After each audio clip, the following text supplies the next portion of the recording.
Also, my book, I was arguing that a figure like Trump was inevitable in 2016 and around this time, whether it was Trump or not, and whether it's any particular year or not. And that's because of broader cultural features in the United States that date back to the founding, which I explore in my book. So it's not just Trump; it's two completely different visions of what America is that is dividing the country at the moment, and Trump represents one of them at this moment. In terms of policies, something I often argue, and I'm in something of a minority about this, especially in Democratic circles, is that policies actually do not matter all that much to voters.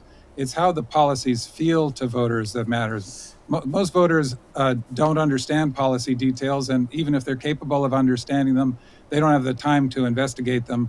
And what they do is choose leaders they believe they can trust to do a good job, especially do a good job for people like them.